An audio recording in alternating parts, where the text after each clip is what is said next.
I think people, felt like they were in a war zone. You're trying to walk down the street and then a convoy of Humvees with mounted 50 cals on top roll through, and you're on edge and you're on guard and you're holding the gun, and it's not a great interaction. I mean, what was Prishtina like at that point? Very basic, not a lot of multi-story buildings. It was just old. It wasn't bustling and vibrant like it is now. Rolling. Excellent. Sitting here in, I think, the only English pub in Kosovo. That's what I hear. That's a couple months old. Yeah. This is a different experience than your last trip to Kosovo. Well, not your last trip, but your first trip to Kosovo. Yeah, starting from the beginning, right? So back then, they had decided that they were going to send SEAL teams on a rotation here. They being NATO, NATO and the U.S. government, right. Yeah. And so, I was one of the earlier groups, and there was a couple that had come before me, but definitely one of the earlier ones. There was no airport in Prishtina, and so literally in my deployment, I was the first group to come here from the States. So we would fly from the United States to Stuttgart, Germany, set up in Stuttgart, Germany, but then, my group basically got off the plane, spent the night, got on the plane the next morning, and went straight out to Skopje, Macedonia. And so we had airplane full of all of our gear, land in Macedonia, all that stuff comes off, goes onto trucks. We get into back then we had these almost like cartoonish SUVs that were like armored with bulletproof windows, and we would drive that hour drive or so from Skopje up to Camp Bonsteel, and which is down not too far away. Got there, set up, and relieved the group that was there, and then went to work. So you get here. What was it like? I mean, what was Prishtina like at that point? Yeah, so coming in town, the cafes were few and far between. The area, very basic, not a lot of multi-story buildings. And it was just old, old. I felt not as modern as obviously other European cities.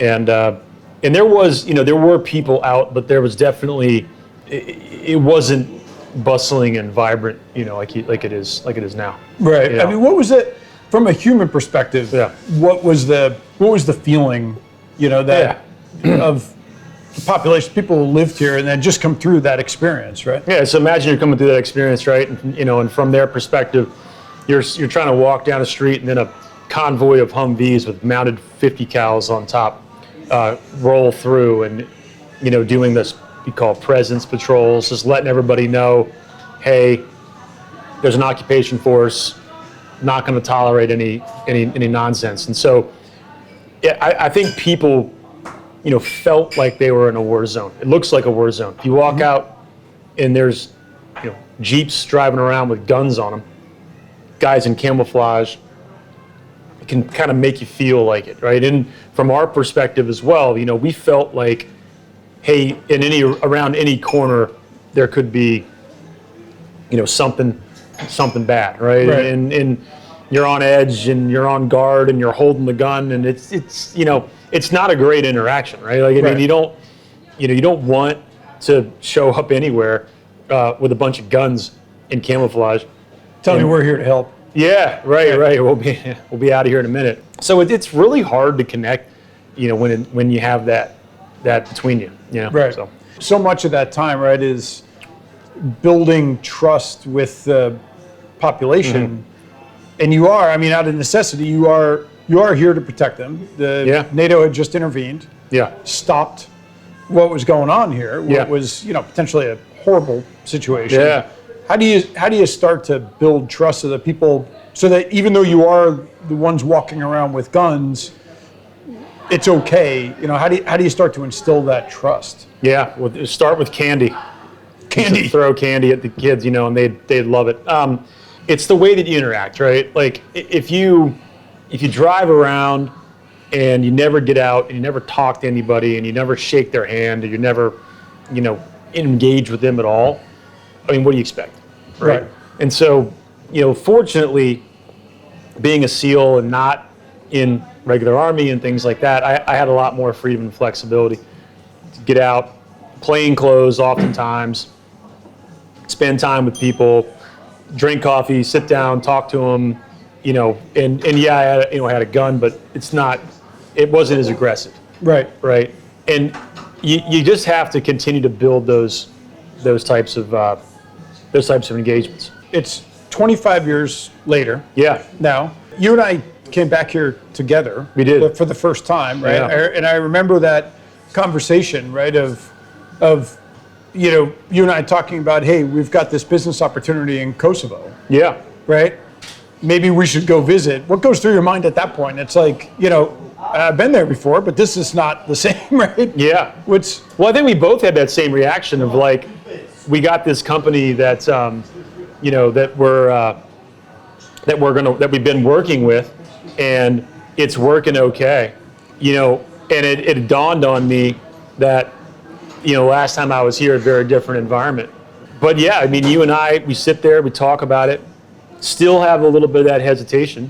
Right. I mean, you did, sure, right? We all did. We didn't know, Right. And then we, I think, our partner did a great job of setting our mind at ease. I remember we asked a couple of very basic questions, like, can we go to dinner? And Right. yeah, right. I think I remember saying to you, I think when that whole thing started, I think we said something like, we're going to Kosovo. Yeah. And I think I said to you, I'm not sure, can we go there? Yeah, you were like, can we go there? Right. I'm like, I don't know. Right. Well, you said, well, I don't know. The last time I was there, I was in a war. Yeah, I was before. I didn't even land there. Right. Apparently, we should check. And so, and yeah, I mean, I think the two of us have been to a lot of crazy places, since then, and this was no different.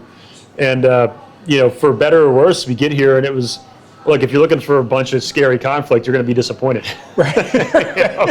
You're going to have English pubs and great beer and good food, right? So, so yeah, it's wild. So now, today, you're an investor in a company here. Yeah. You're sort of enmeshed in the business community here now, right? Where, we've invested here. I mean, kind of reflecting back on where it started and where it is today, if you have to try to explain that to somebody, No.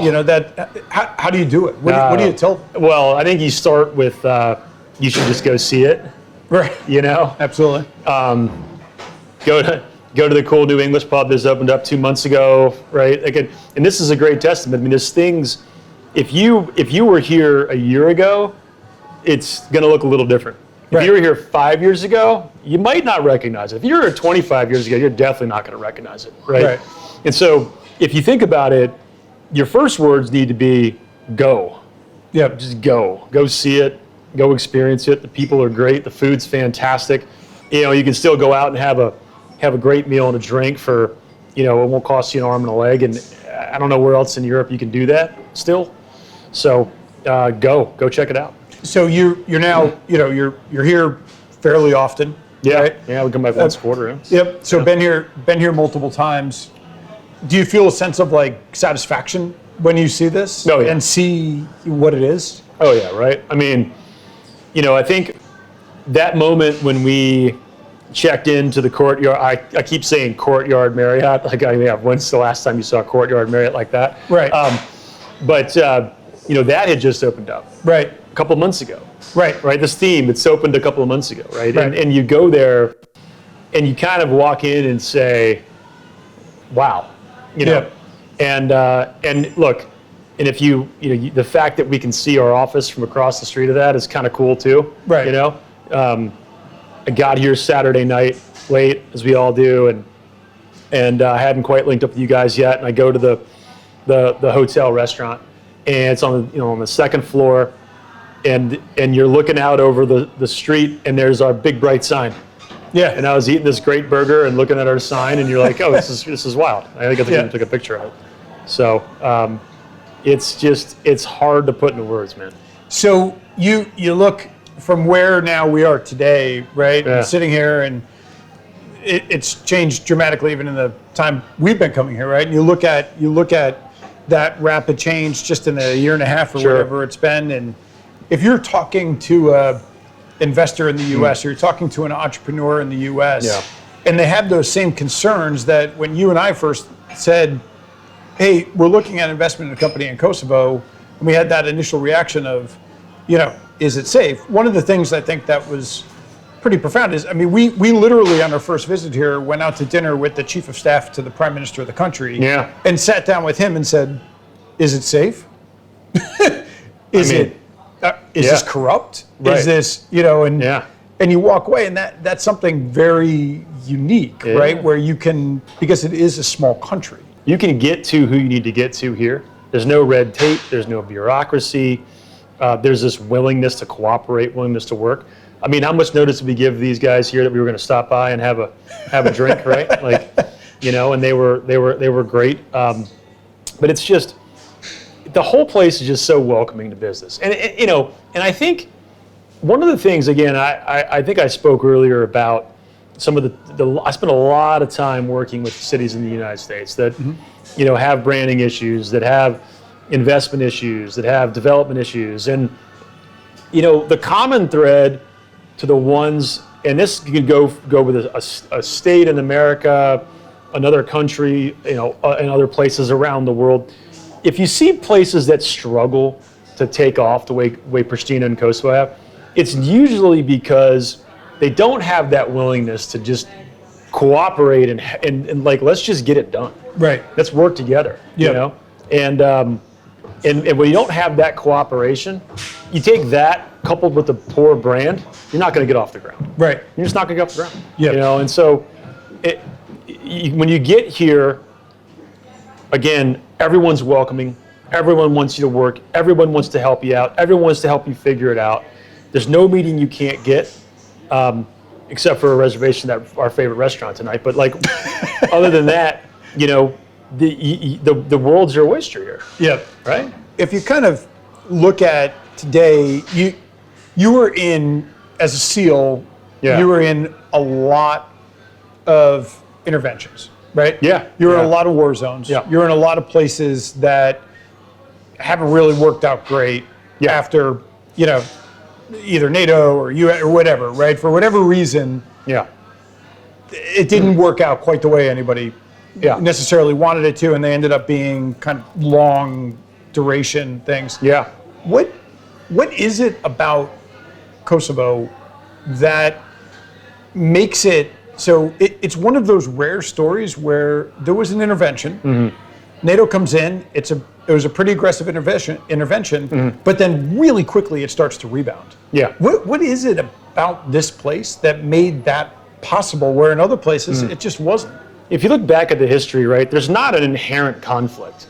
The former Yugoslavia was an incredibly strong nation coming out of World War II. I mean, this is not a place that, for lack of a better term, wants to be in conflict. It unfortunately, had a very serious issue that came to a head in the 90s. Began in the early 90s and just basically escalated, and it got to a crescendo in '99, and it was horrible. And but if you take that away, the people here, their default is not conflict. Right. Their default is, let's go build something. Let's get it done. Let's live a great life. Let's have fun. Let's eat, drink, be merry. Right. Like, it's not an underlying tone of conflict. Right. And if you think about other places that I've been, Afghanistan was the last conflict area I went to.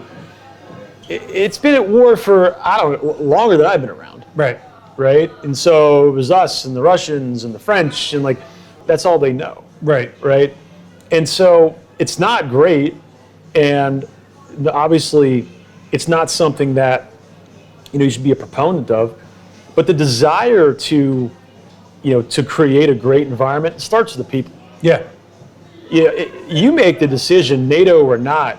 Like, we're just not gonna fight. Like, we're not gonna do it. We're not. We're gonna focus on growth and building and commerce and partnerships and making a better life for our people. We're not gonna focus on grudges and anger and fighting and and build a life around that. And the places that decide to do that, never ending. So now we work with a lot of entrepreneurs here. We work with a lot of really skilled people, at Outsorcy that are working for U.S. companies and things like that. What do you see that kind of that? I guess it's resilience, or it's this kind of grit in that, in Oh, yeah. the people? Yeah, right. Like there was this moment. It almost choked me up for sure because I was here, but we had a happy hour right next door. One of our first trips here, and we had some of the young people from the office that couldn't have been. They were what? They were in their early 20s, right? Right. And we're in our early 30s. We're in our early 30s, right. and so they were a little I was younger than us, not just much. a bit. I was obviously a very young baby when I was here last. But these are people who were in their mid 20s, right? Right. And they're telling the story of, mom is carrying them as an infant, to the end of the street and like handing them off to a stranger and saying like, get them out. Yeah. And it's like the idea that as a parent, you're going to hand that kid off and like, I hope I see the kid again, and of course they make it back, but like that kind of adversity, if you will, right? Like when you have to go through that kind of thing, like it just makes you a fighter, man. It makes you, it makes you scrappy. You find a way. You definitely don't come up with excuses. Right. Right? Like you're not going to sit there and say, why didn't you get the work done? I was tired. Couldn't figure out the spreadsheet. Couldn't figure out the spreadsheet. Right. So it's like these people are getting in there going like, yeah, I survived this insane, horrible event that occurred. And yeah, I made it back. And so it gets in the DNA. It gets in the DNA. Yeah. It's like, they're not quitters, man. Yep. So definitely not complainers. Yep. So because they're like, complain? What, my beer's half empty? Like I had a bigger problem 25 years ago, right? So, yeah. So what do you tell, somebody today, you're in the private equity world, an investor, what do you tell somebody who says like, same thing you and I did, like, I don't get it. Like, what is it that you see? Yeah. What are you seeing that the rest of the world isn't seeing yet? Yeah, I mean, I think, well, one, it's definitely the quality of the talent, right? Yeah. I mean, like when you start actually working with the people here, it won't take you very long to figure that part out. And when you start matching that up with, the overall cost relative to other markets, you just start scratching your head, right?